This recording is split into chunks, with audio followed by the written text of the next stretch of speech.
Comme vous le voyez, tous les emplacements sont occupés par des campeurs et c'était exactement la même chose donc au mois de juillet. Les emplacements pour tentes et les 30 mobil-homes, tous occupés les 10 jours après mi-juillet. Sur le mois, plus d'1 millier de personnes ont profité de la piscine et du calme de la montagne. Le plus grand camping de la Reims a pourtant mis en place le pass sanitaire le 21 juillet. Le résultat du mois de juillet est plus que positif, puisqu'on enregistre aujourd'hui près de 40% d'augmentation de la fréquentation par rapport à l'année précédente. Et ce donc malgré la météo et le pass sanitaire.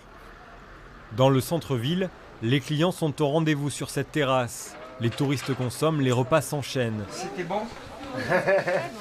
Ce restaurateur démarre août comme il a terminé juillet. Le mois de juillet a été très convenable, comme les autres années, avec une fréquentation un peu plus importante, à ma grande surprise. On a battu notre chiffre d'affaires des autres années. Dans la vallée d'Ossau, les vacanciers sont français, hollandais ou allemands, mais très peu d'espagnols. Le train d'Artoust a lui transporté 2467 passagers le 29 juillet, un record. L'office a lui renseigné de nombreuses personnes tout le mois. À l'office, on a des journées qui avoisinent les 800 personnes jour. Jusqu'au 15 août, on est déjà archi complet. Donc on refuse du monde, beaucoup plus de monde que d'habitude. Et ça commence maintenant à réserver pour le mois de septembre. Le lac d'Artoust et les sites phares de la vallée d'Ossau vont continuer d'être très fréquentés dans les jours à venir. Et les campings rattraper leurs pertes de l'année dernière.